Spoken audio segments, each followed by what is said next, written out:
कहने को कोई कुछ कहता रहे, भारतीय जनता पार्टी 3 सीटों पर लड़ रही है।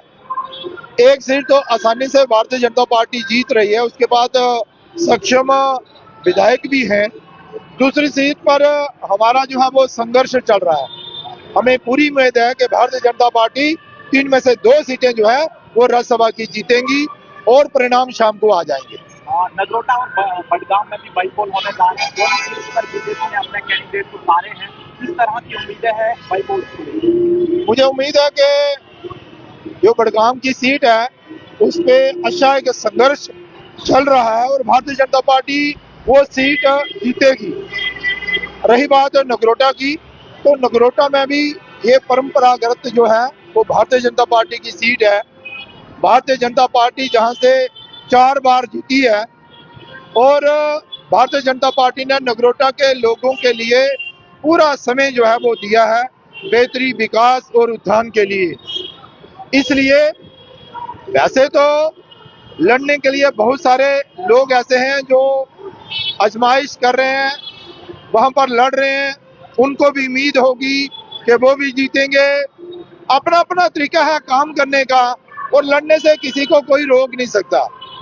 सब लोग अच्छा काम करेंगे, अच्छी लड़ाई लड़ेंगे, अच्छे परिणाम आएंगे, ऐसी अपेक्षा रखते होंगे। लेकिन मुझे जो लगता है नगरोटा जो है वो भारतीय जनता पार्टी की परंपरागत सीट है।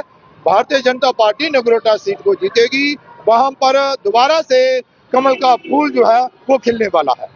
ये तो हमें पहले से ही पता था कि एनसी कोई ना कोई बहाना ढूंढेगी, इसलिए हम लोगों को कहते थे कि भारतीय जनता पार्टी की सरकार बनाओ।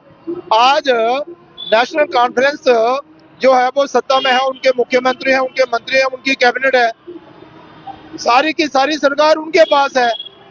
एलजी महोदय ने पहले भी बताया कि भाई केंद्र की तरफ से ज्यादा एक पुलिस विभाग जो है वो एलजी साहब के पास है, केंद्र के पास है, गृह मंत्रालय। वो इसलिए कि जम्मू कश्मीर में अमन और शांति बहाल करना बहुत जरूरी है और ये परिस्थितियां बनी ही रहनी चाहिए कि जहां पर अमन और शांति हो। इसलिए गृह विभाग अपने पास रखा। बाकी जितने भी विभाग हैं, ए से लेकर जेड तक विभाग जो है वो उमर अब्दुल्ला और उनकी कैबिनेट के पास है। उन्हें खुली छूट है, वो जो करना चाहे करें, जम्मू कश्मीर की बेहतरी के लिए काम करें। किसी ने उनको रोका नहीं है।